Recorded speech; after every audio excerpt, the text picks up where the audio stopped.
Hello, Internet. It is me, Brian Sykes Howe, back with another episode of Start the Beat! Whoa. I've decided that's how I'm going to introduce the show from now on. How do you feel You're about gonna that? heavy metal scream at me? Is that a heavy metal? I guess that was a little like Halford Painkiller-esque sort of. Yeah, a little bit. Yeah. Do you want to try? No. Give me your best Rob I Halford. need to know.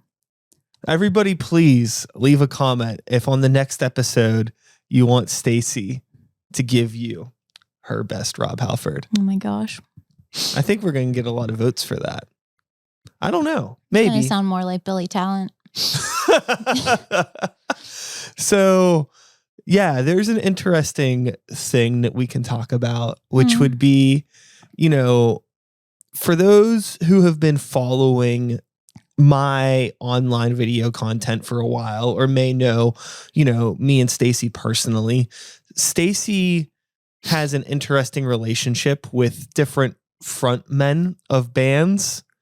I tend to find that some people who tend to be vocalists that are rather revered and thought of as like great talents are people that tend to bother Stacey. And then on the flip, some of the more, we'll say, abrasive styles of vocals like a Billy Talent or a Judas Priest, Stacey's all about.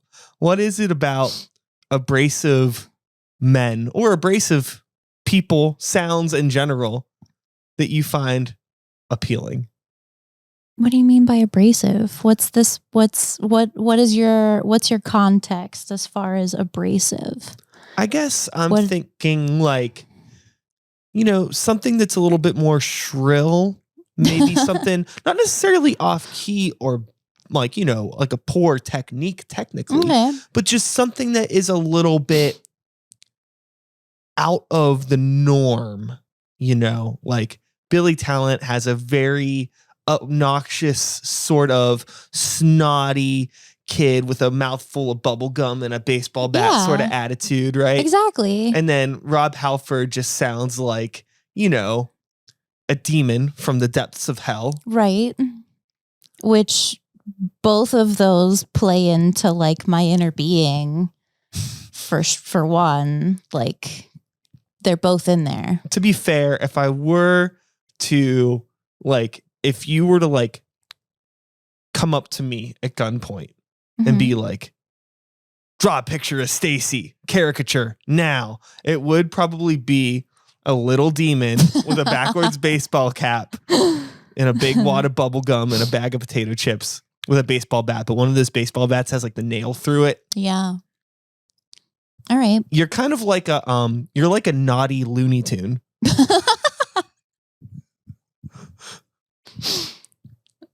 So, you know, being able to have this very, no pun intended, whimsical appreciation for what I will jokingly call the dark arts.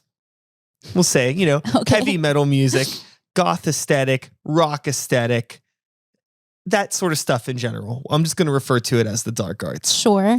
How does somebody who came from, you know, a background that wasn't perfect like most of us, how are you personally able to find the whimsy in this and appreciate it, you know, on a level that is like, you know, this stuff is like Judas Priest isn't necessarily something that is meant to be laughed at.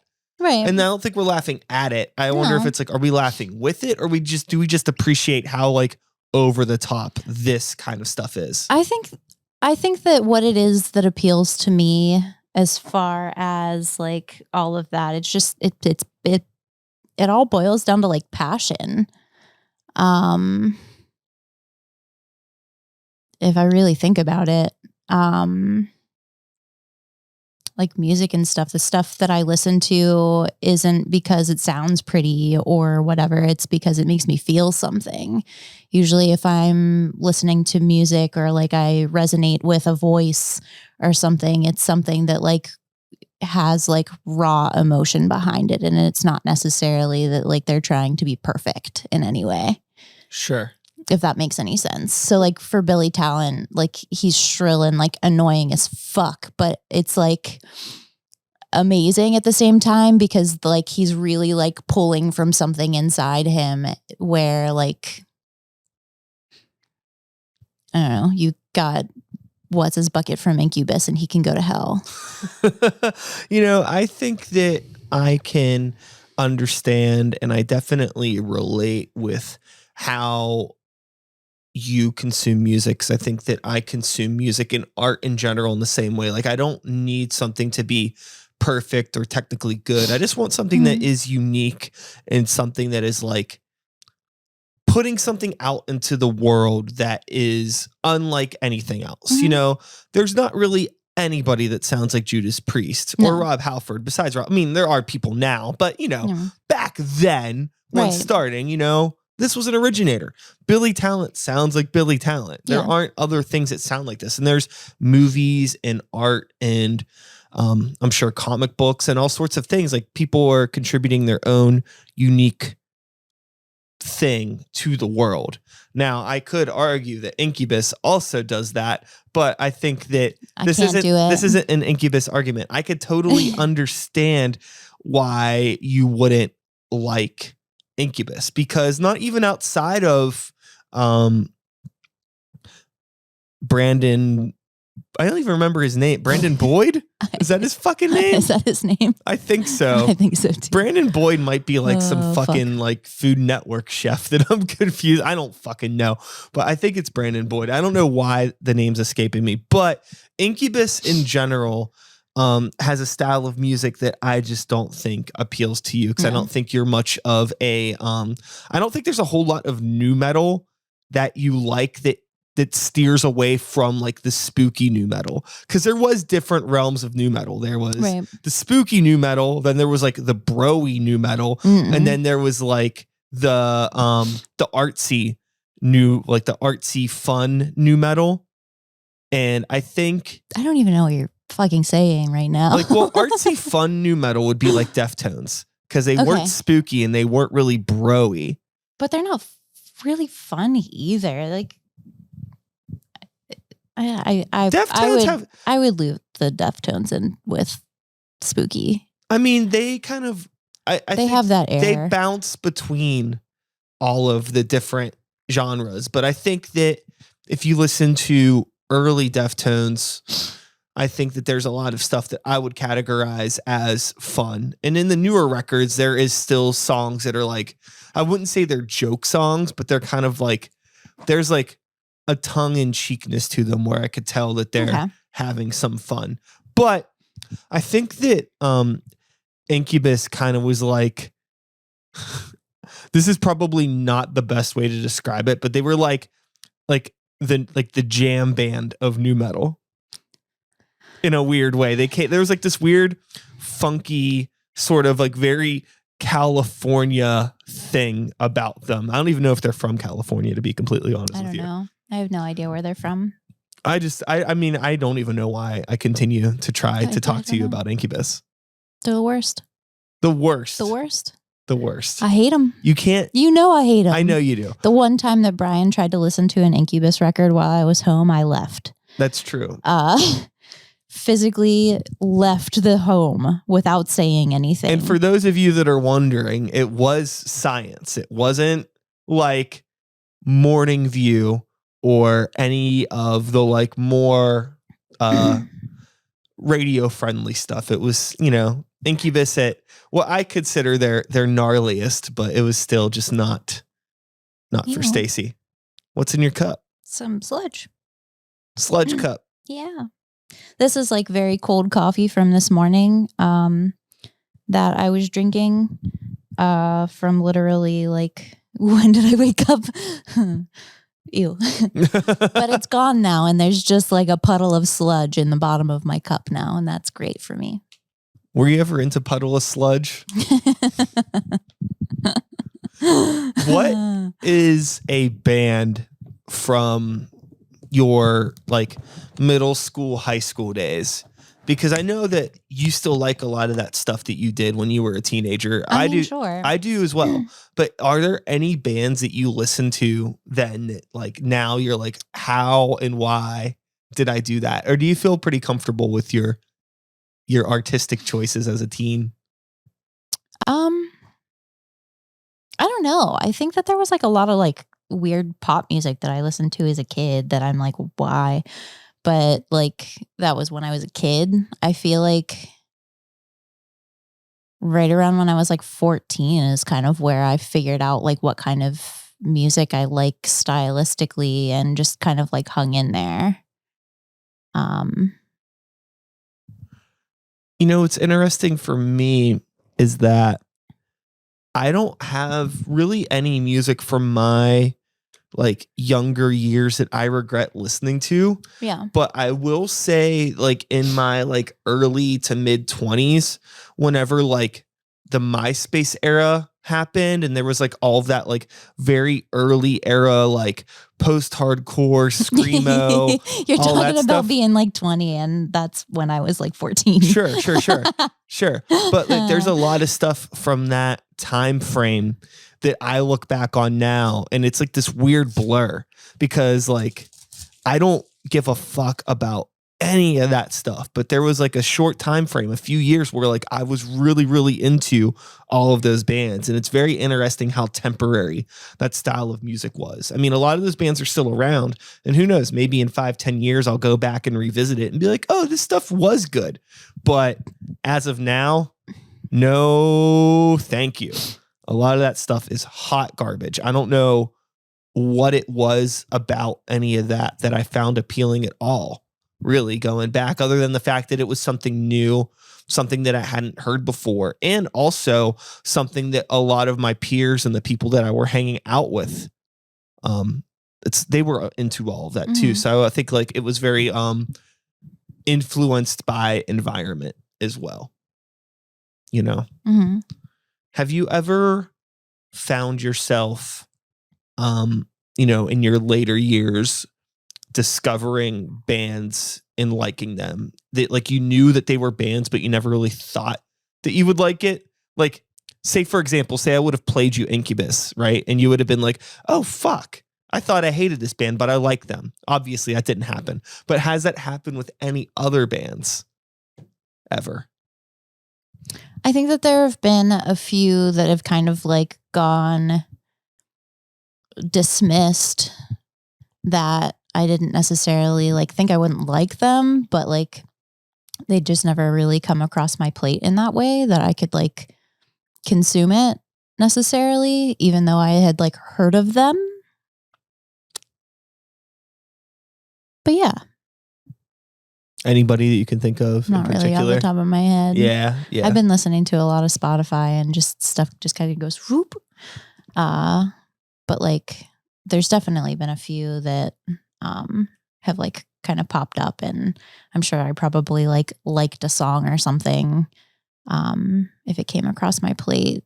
Trying to get a little bit better about that as far as like letting Spotify figure out playlists and recommendations and stuff for me. Yeah, I've had like a really poor relationship with discovering new music over the past couple of years.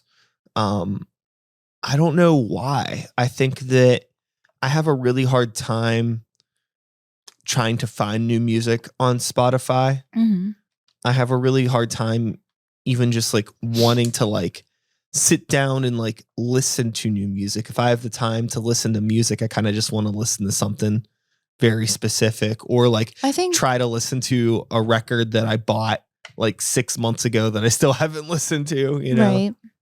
I think that a lot of the time though, whenever I just kind of pop on a song, I'll let that play, and then like Spotify just kind of automatically does that thing where it just like keeps going and makes like whatever, puts on whatever is next, and I just like let it happen.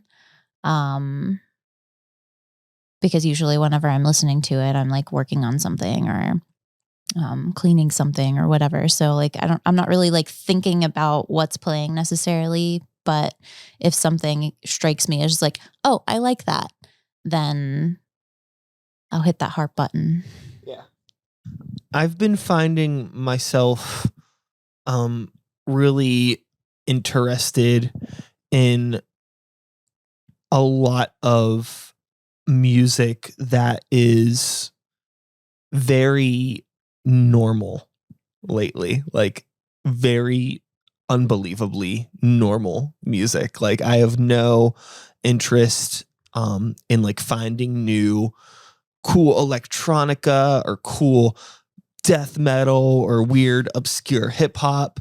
It's like the only music that I find myself getting excited about is like new pop stuff. And I don't know why that is I in don't know. particular. I think there's something about like maybe it's me just as an artist trying to understand why and how that kind of music works as well Maybe. as it does, and why people are willing to digest and invest in very, very, simple art. But I mean, like, really, if you like get into the nuance of it, there's a lot of nuance when it comes to even the things that seem to be the simplest, you know? Sure. And maybe that's a conversation that might get a little bit too nerdy and meta to kind of dig into right now, because I don't know how much of your creative brain you've ever considered applying to like music or writing music. I I know you've mean, played guitar yeah, and once upon a things like that. time. Um, yeah, I don't know. I feel like sometimes too, like you get into a loop and you're just like super heavy into music and everything, and you listen to like everything that there is, and you're so super excited about it, and then all of a sudden, like you kind of just need a palate cleanse, Yeah. and you just fall back into something that just like is simple. Um, whether you're trying to like pick it apart or not, just kind of like you're like, well, this is where I need to be right now to reground and like regroup. And In terms of like your, musical background, sure. I know we have talked about um you playing guitar before, Mhm. and you listen to a lot of music, and you still listen to music, and I'm curious, like, was there a specific reason why you never like pursued it to the next level? Was it just something that you lost interest in, or you got distracted with other things? Honestly, the reason why I didn't continue guitar was because I wasn't allowed to practice at my mom's house. Um, so that kind of was a killer for me. Um, but like, yeah, if I would have actually gotten like proper lessons rather than trying to like learn by ear, and had more resources, I absolutely probably would have pursued more. I wanted to learn piano too, but that was off the table. Also, like, I don't know if it's because parents didn't have resources, or if it was just that um, it was off timing, or what the deal was, but it just kind of was one of those things where it was just kind of like, nope, you can't. So, It's so strange when parents shut down the like creative will of right. like a growing brain. Now, I don't have a fucking child. You don't have a fucking Mm-mm. child. So we can't really go on telling people how they should fucking parent. I But it just mean, seems like obvious to me that if like your kid is into something that isn't like terrible or dangerous, that right. you should like facilitate it regardless I of what could you think about it. I could see money being an issue. And like lessons cost money and instruments cost money. So I understand that. Um, so I honestly, like at the core of it, I think that that's probably what the issue Mm. was just that things are expensive. And I'm a product of a divorce. My parents have been like not together since I was 11. Yeah. And I think that whenever I started getting heavier into wanting to learn more about music, I was like, it was between like 12 and 15. Um, So it was like the middle school years and everything, whenever like my dad wasn't making very much money, and then like my mom had a job and everything, but she was more focused on like building a home, I guess, in a way. And doing things in that regard rather than helping me to like pursue different mediums of art. Yeah. I think that it's probably a really interesting pickle to be in if you are, just being a parent in general. I think that I don't know how this conversation got here, but I don't know how I'm going to get out of this rut that we're in talking about parents. It's interesting to me just how much you have to tackle. Like, I guess it could be really simple to be a parent, but also like if you have like if you're in a relationship with somebody that is like a creative person that does a bunch of creative things, and like you have your creative things that you're interested in, but you're not the type of person that knows how to diversify like your attention onto these different things. And then all of a sudden you're like focusing so much on something that is important, like having a kid or making sure we have like a house and all of these other things, that all of these other things kind of get pushed off to the side. It's like, how long do you push those things off to the side for? You don't have to push them off forever. But I think sometimes for some people, it's like those things get pushed away forever. And it's like also interesting how people, I guess the conversation to have, or the question to bring up, or not the question, the thing to bring up. I don't know how to talk. My brain's running 1,000 miles a minute right now. How people change. We've talked about how neither of us have changed. Granted, we haven't had children or anything like that. But even if we did, right? I feel very confident. As far as musical taste, we haven't changed. I think we've changed as people. In some ways. We've grown. I think that, honestly, I feel more like in the way that I can relate to the music that I listened to when I was like fucking like 10 years old, 15 years old. But I can't relate to the music that I listened to when I was like 20 or 25. Is I feel the same about that as being a person. Like I relate more to myself as a 10-year-old than I do to myself when I was 20. Well, I think that whenever you were 20, maybe you were trying to relate to other people too much and not necessarily to your core. Yeah. And I think but there are some people though who that core goes away and it never comes back. You know what I mean? Like somebody like, not to throw your mom under the bus, but I don't feel like your mom relates to who she was as a child, maybe as much as some other people might. Yeah, I don't know. Like as much as your dad may have. Yeah. But I mean, I don't know your fucking mom as a child or your dad. So I'm just putting my assumptions onto people as one does. Yeah, I don't know. You know? With growing up and changing and, learning new things about yourself and still being a part of this like alternative subculture. I think this is something that we've touched on before.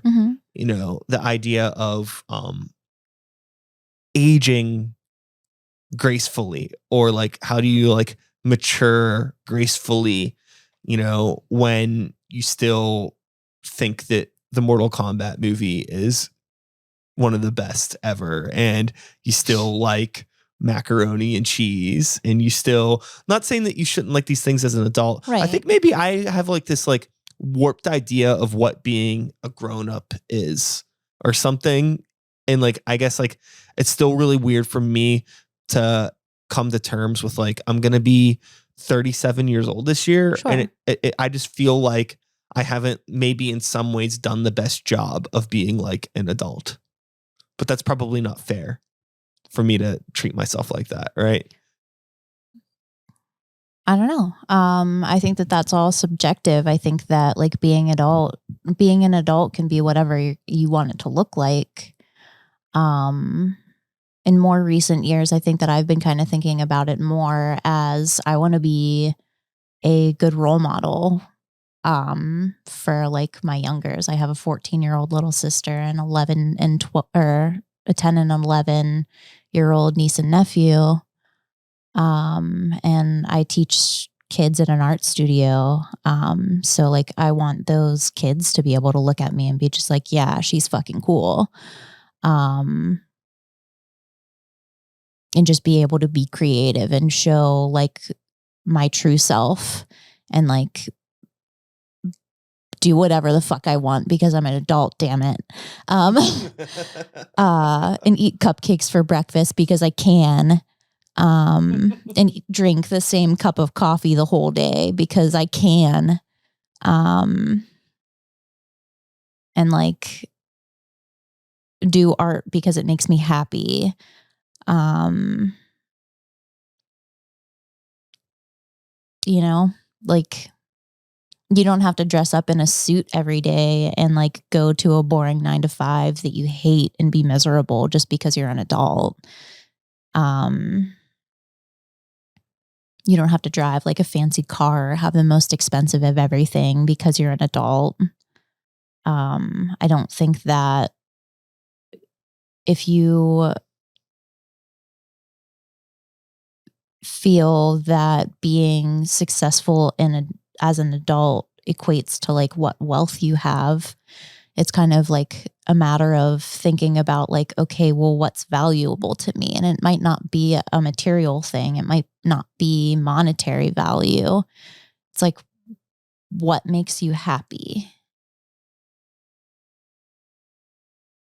Yeah. I think that it kind of boils down kind of back to like what you were saying about music is like, okay, like what appeals to you is just like whenever you're listening to different genres or different voices and the way that it like makes you feel might be subjective for everybody. But I want something that's going to be like gut wrenching or make me fall in love or cry or just straight up make me want to throw up, you know?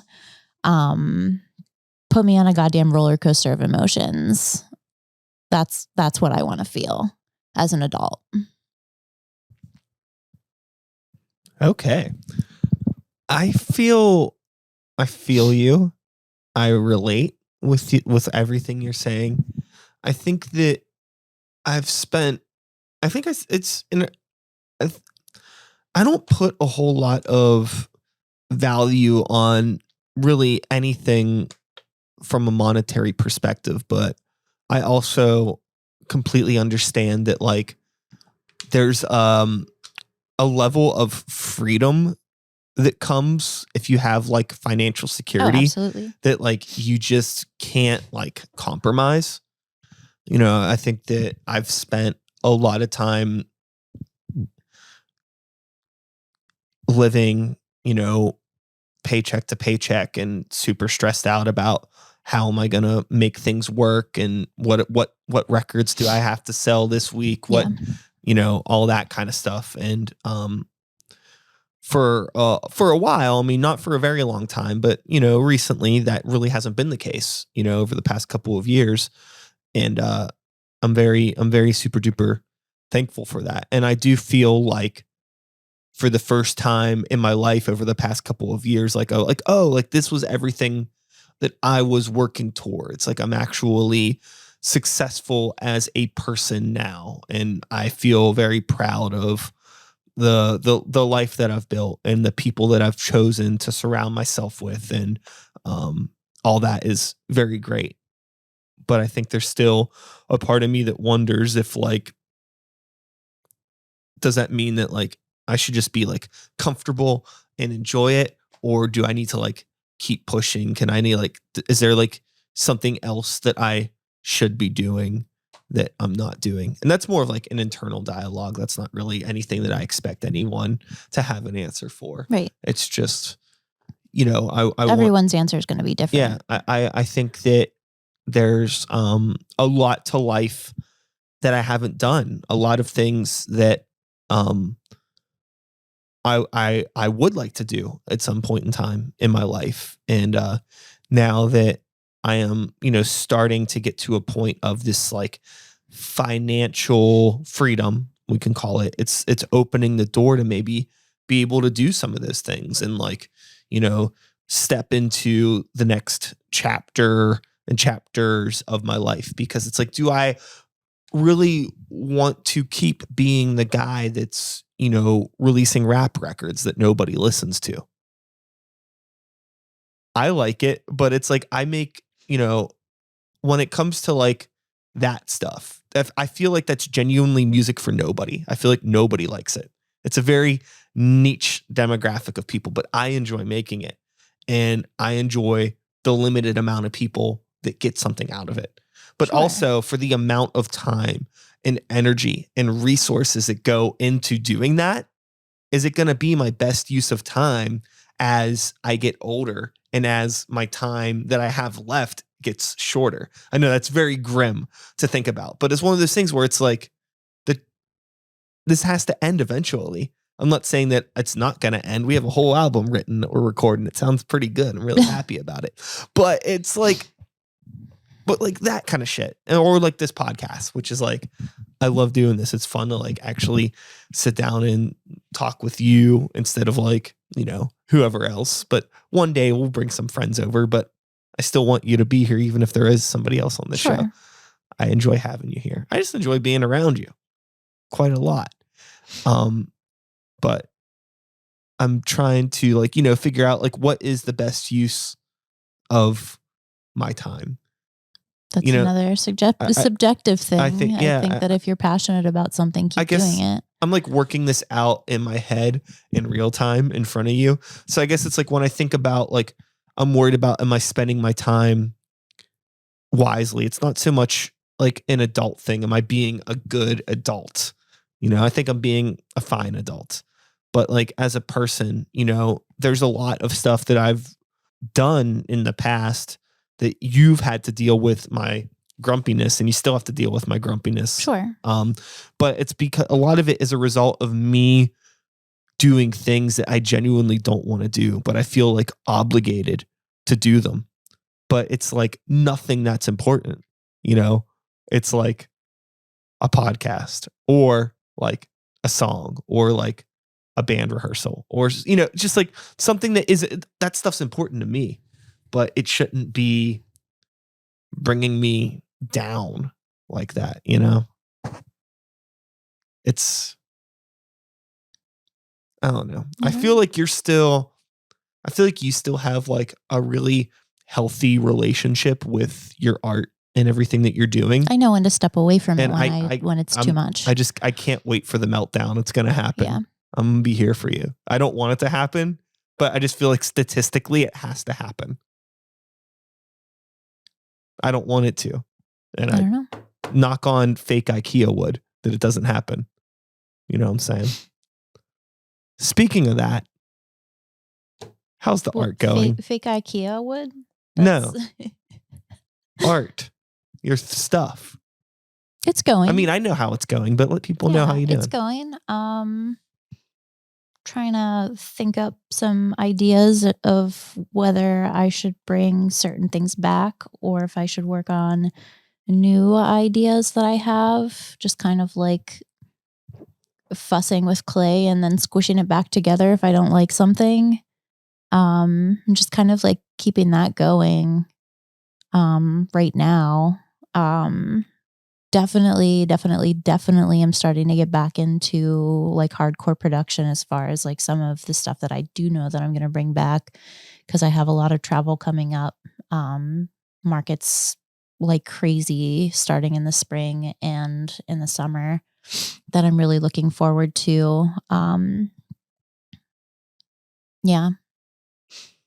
Yeah, I think that I'm really excited to hopefully have the opportunity to go to some of these markets with you. I still remember being at like your first little pop-up that you did. And it Yeah. was like the cutest ever, because there was just like a bunch of people walking up and they're all nervous to like talk to you, and you're like nervous to talk to them. And it was like, but like a cute nervous, not like a weird nervous, but just kind of like, like this little like, hey, so what's this? Oh yeah, hey, I make this little thing, and you're just all cute and handing out your cards and stuff. And now it's all like, I'm Queen Mug Maker. Hear me roar. Sure. I don't know. But also, like, I do have moments and stuff too, where like if there's stuff left over in my web shop, I'm in trouble. Where I'm not making any money at all. Like these past couple of months, honestly, have been like rough. So if you're listening and you want to help a pal out, go check out my shop, because there's definitely some things in there that could be bought. I wonder if there's like a parallel thing that I think that maybe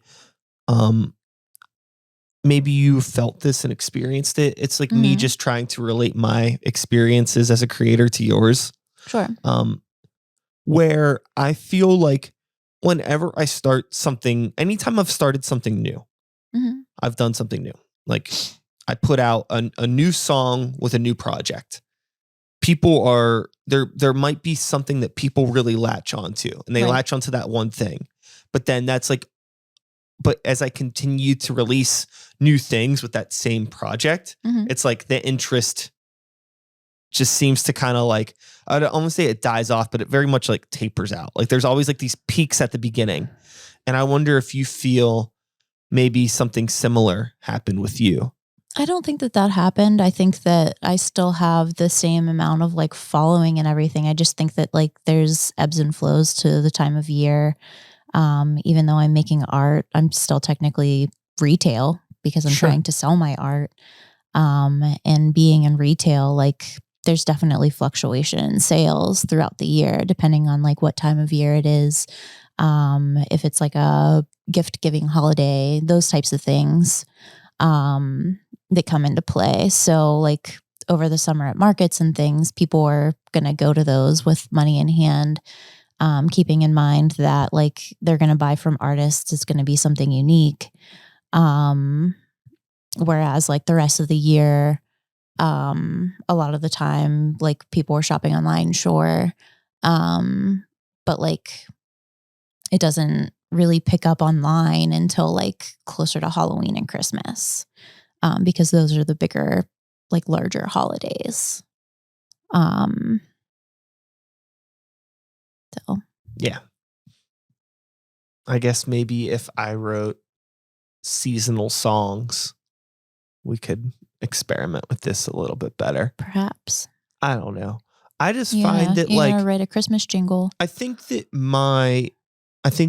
what I'm thinking about is like, I think I'm relating it more to like inner circle of like friends and like people that we know somewhat directly versus like strangers. Because there's always new strangers that are coming in and you meet those people. And that's like, obviously that's the fucking goal, is you want to keep meeting new building people. That. But it's like super interesting how like the people that are like closest to you sometimes, like it feels like they have like no idea what's actually going on with you creatively. Meanwhile, there may be somebody that you don't fucking know at all on the other side of the country that knows every single little thing that you're doing. Oh, absolutely. I'm sure that we have friends that I'm sure have no idea what the fuck I do, or like have any understanding of it. So I just think that that's just like a byproduct of some friendships. Like you have acquaintances more like that, like they hear what you do once and then like they're stuck on the same thing and they don't actually like look at it or like try to consume it in any way. They just kind of are like, this is the idea that they have of like what you do, and they're fine with that. Yeah. And I think too, and it's very surface level. I think too, some people they're like if you say you do something, they're just not going to take you seriously. Right. Like, oh, like, what do you do like for like living? And you're like, oh, well, I do pottery and I teach lessons at an art studio. And it might be like, oh, and like, what else do you do? Yeah. It's like, no, what's your job? That's what I do. That's my job. Yeah. Yeah. And, I've dealt with a similar thing, and it's really like annoying that people like won't take you seriously until you've like reached a certain threshold. But in order for you to like get to that threshold, you need for people to take you seriously. So Right. it's like this weird gray area that like I personally feel like I've been stuck in for like a decade. And it's gotten past the point of being disheartening. I'm just like used to it. I think there was a couple years where I was like really bummed out by it, but now I'm just like, this is what it is. But and also rewinding to a little bit earlier in the conversation, I do feel as though I have managed to like bring success to myself and and the people around me as a result of the things that I've done. And even though it's not the crazy biggest, I'm not on all these cool music blogs. I don't have millions of views on YouTube or anything like that. I'm still like living a successful life, and I'm happy making the art that I'm making. So that's pretty cool. Shouldn't take it for granted. No. I have to like remind myself that a good bit, I think. Do you have any issues? Like, I don't even think it's like, I don't have issues like comparing myself to others. I just know that like deep down that if people could hear the stuff that I was doing, I think there is a market for it. Even though a little bit ago I said that nobody wants to hear what I'm doing.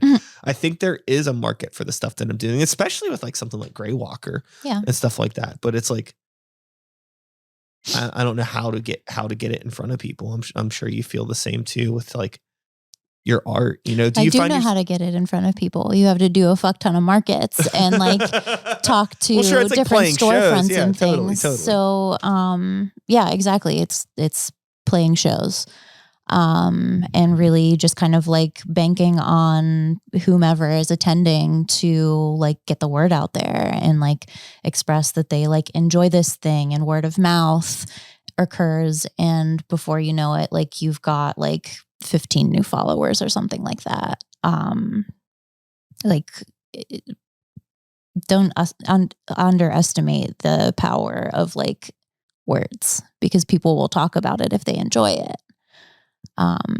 It's just a matter of getting out there and being in front of people. Not necessarily like a online presence so much, because people want to learn your personality. Totally. I think that like with my web store, sure, it's cute and like it looks great, but I think that people are more susceptible to wanting to attain my work because they enjoy the interaction that they have like had with me, or some kind of like a relationship that like we've built over time from purchasing different works and stuff. And then like they get excited and I get excited about like their little collection that they have. And like we have this cool little exchange. I have a couple internet friends that like I've built a relationship that way, because like we became friends over their love for my artwork. And I'm so appreciative of that. Like there's not a greater feeling in the world than for somebody to tell me that they love my artwork, and that like, I don't know. I think that you obviously like nail on the head with the hammer in terms of like, you just got to get out in front of people. Like if you're making stuff, you can't keep it to yourself. But I also think that you need to make sure that what you are putting out into the world is of something of value. Like you can't just throw anything out there. I think we all know people that are definitely very good at putting themselves out there in front of people, but they have literally nothing to offer. And people want quality to your best ability. Yeah. And I think that is something that like I'm like really hyper focused on, is like, how do I as a artist I never want to compromise my vision, because I am very stubborn in all aspects of my life. but also I want to create something that is quality and something that is going to speak to people and is going to like resonate with them, because you can't like, it's this balancing act where it's like you want to have your own unique voice, right? You want to be the Rob Halford or the Billy Talent or like whatever we did at the beginning of the conversation, right? But like a fine line between like your own voice and like being very selfish with your art, you know? I think that sometimes I've been definitely guilty of this. There's some stuff that I've made where I can go back and like listen to it with like a totally neutral perspective. Right. And I'm like, this was just me being selfish. Like this isn't music for anybody but myself, you know? And I'm trying to be better about that. And maybe that's why I'm spending so much time digesting music that is like pop culture music, because I want to understand like what makes this work, like just like tying all the little threading this whole conversation together, you know? I feel like yes, but also there has been like some stuff that's like totally purely like raw, has been purely whomever, and it's been great, like groundbreaking. So I don't know, it's kind of hit or miss. But It's I think that like you can be like, I think that if you could, I think there's a way to be selfish as a creator, but if other people relate to that selfishness in a way, like I think that can work. That's like, you know, a large chunk of like modern hip hop, right? Is all ego and me and my crew and kind of like selfish in a way. But a lot of people that resonate with that lifestyle digest that music in a way that's a little bit differently than maybe me or you would, because we're not the type of people that are necessarily into those similar things culturally or socially. I don't know.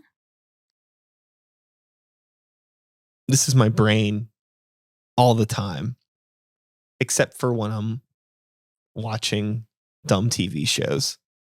One thing that I feel really, really good about, honestly, is the amount of time, even though I haven't been listening to a lot of music lately, the amount of time that I've been able to allow myself to get back into watching like movies and TV and engage with like podcasts and other creative things.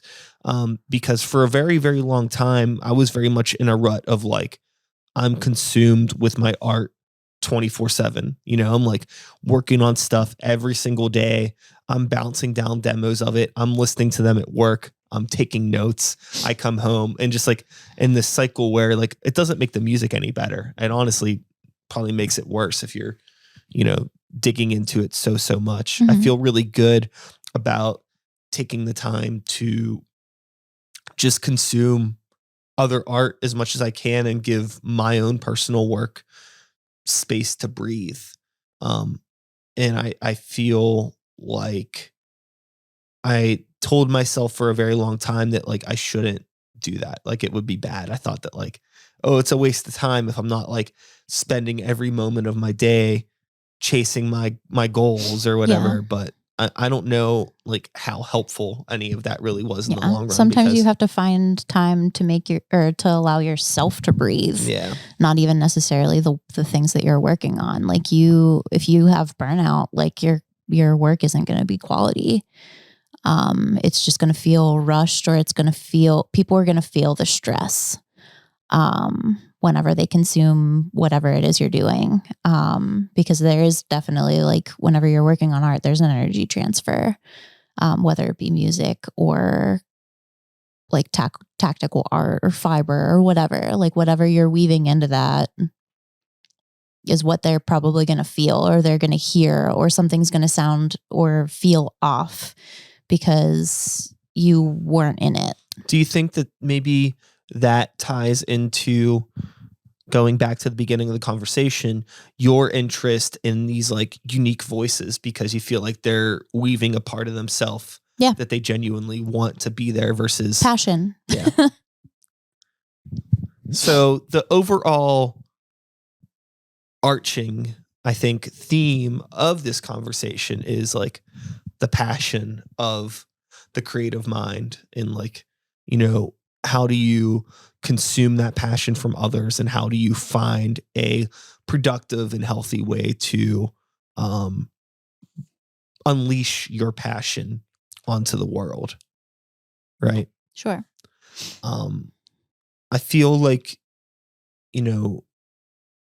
you are really, really good about the way that you care about your work. I think you put a lot of time into coming up with cool ideas. You are very picky about how it is presented to the world, and you're very like thoughtful in the way that you talk about your work. Mm-hmm. And I think that it's really, really cool. I think that it's something that I find inspiring as a fellow creator, because I think there's certain things where I'm like, maybe it's different because like maybe with music the visual element that's attached to it isn't as important. Like everything that you're doing is visual, but I think that sometimes I don't put in the effort that maybe I should to make my stuff look as good as it sounds. If that seems fair. The aesthetic should match what it sounds like. There's a fucking flyer. You gotta create a feeling. There's a flyer for a Greywalker show that's coming up that is dog shit. Total dog shit. I didn't make it, but we're the headlining band on this flyer. Oh. And like, I feel obligated to like make a new flyer for this show. But at the same time, part of me is like, well, people have seen the flyer. They know either they're going to come or not. What difference is it going to make if the show has a better flyer? It might make a difference if there was a cooler flyer, but it might not. I don't know. Yeah.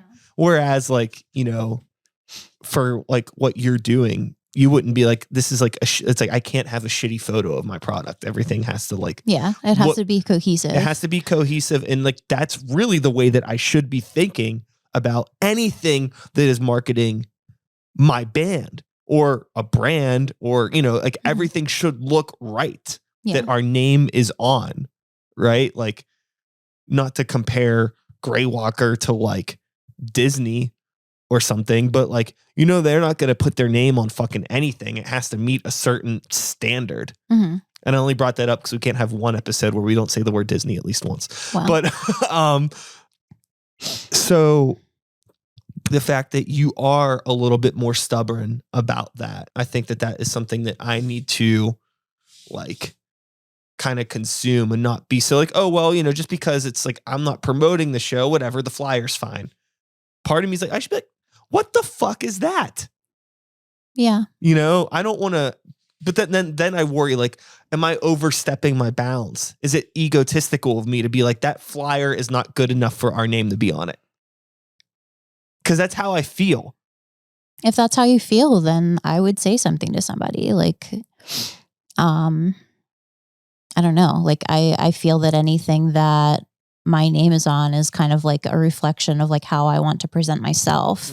And I mean, from past experiences that if I don't look good, I don't feel good.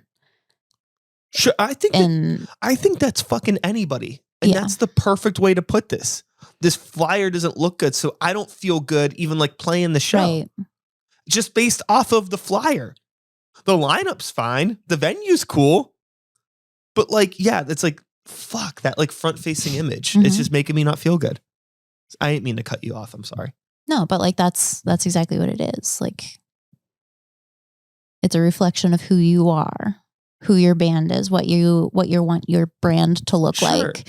And there's like no passion in the flyer, even though that's like a dramatic word to use for a fucking advertisement. Right. But you could just tell, it just seems like nobody gave a fuck putting this thing together. No, it's kind of like whenever you're putting together a plate of food. We've had the conversation about that too. Like, you go to a place, you can tell if somebody cared about it or not. If they didn't give a fuck and they just threw your sandwich together, it's all sloppy. Did I ever tell you and looks like shit? My sandwich artist story? It tastes like shit. No. So you know how like it's Subway, that they're called sandwich artists, like on the name tag. You never noticed that? No. Okay, maybe you just haven't gone to Subway as much as I I hate have. Subway. All right, so Subway and Incubus. Let's not talk about it. But Subway, I remember I always thought it was really funny as a teenager that their name tag said sandwich artist because it just seemed so over the top. But then one day when I was at Subway getting my sandwich made, I saw somebody, like the way that they were making the sandwich was unlike anything I had ever seen before. And then I sat down and ate it, and it was a fucking phenomenal sandwich. And I was like, that motherfucker is a sandwich artist. That's what it means. Yeah. Yeah. Like that they guy. cared Whoever it about was, it's Subway, Edgewood Town Center. Shout outs. Fuck. Man, I really liked Subway. That's maybe one thing that I miss about my more meaty eaty days. Meaty. I mean, I could still get like a tuna sub there or a veggie sub or anything like that. But man, just a spicy Italian from Subway, that was the jam. You know, especially when you had no money and get a foot long for $5, it would, last you all fucking day. Brian wants one of them working at cold Blockbuster. cuts. Oh, I love cold cuts. I fucking love cold cuts. I like hot sandwiches too. Sandwiches are my third favorite food group.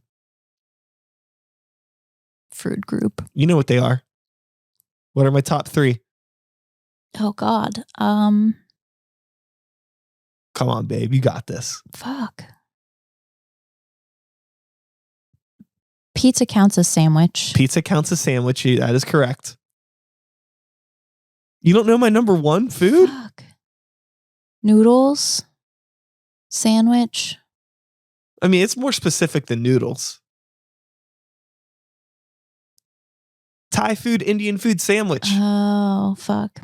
Well, those are your favorite types of cuisine. Yeah, sandwich is a cuisine. I didn't mean to just like flip you off, but fuck you. Fuck you. Fuck your sandwich. No.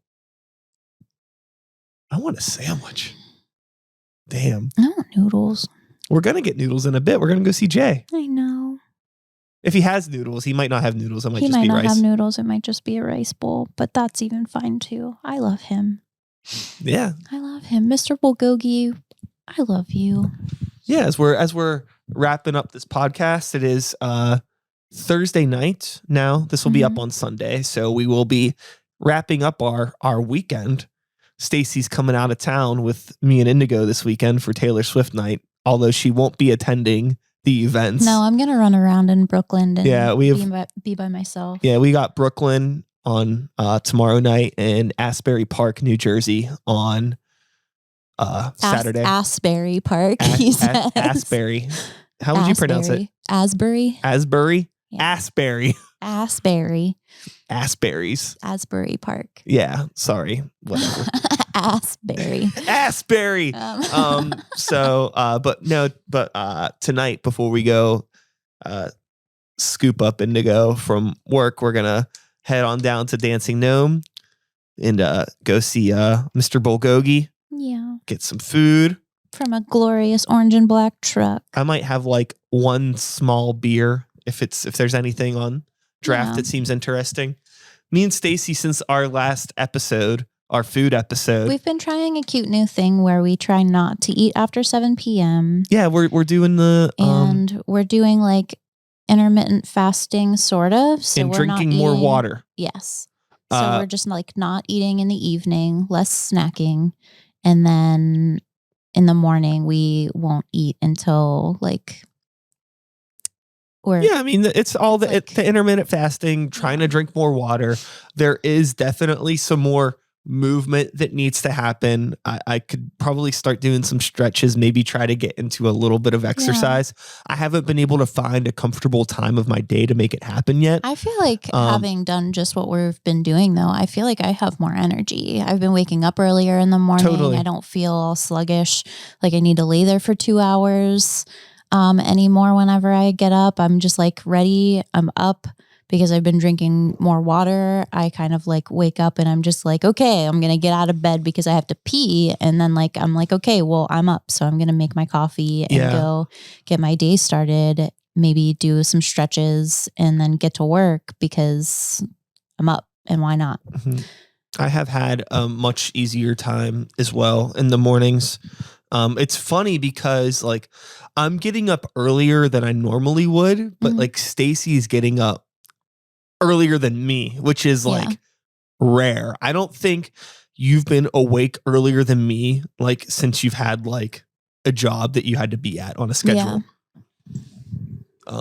Stacey's really, really good about sleeping, but I mean, we've been, but yeah, she's a sleepy girl. But when I'm snacking hard, I guess I sleep more. So I mean, it makes sense. So yeah, I mean that stuff seems good. We bought a scale. I haven't owned a scale in a very long time. Same.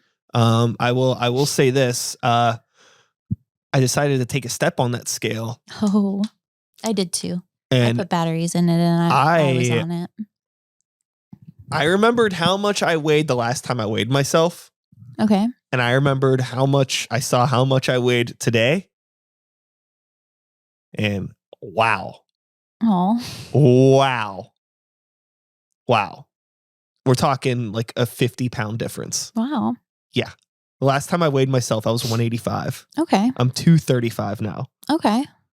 That is thick. Your boy is I mean, it makes sense. I used to wear medium shirts. Yeah. Now XLs are tight on me. We're getting dangerous here. Yeah. So I'm really curious with this plan moving forward. I do want to stick to it. I want to be very diligent about it and just like maybe step on that scale again in 2 weeks. Sure. And see what the number is. Or even just do like a once a month thing. Do every 4 weeks. Just to give yourself I don't some think time. I have that kind of patience. But we'll see. I'm just curious. I'm curious. I do feel like less bloaty.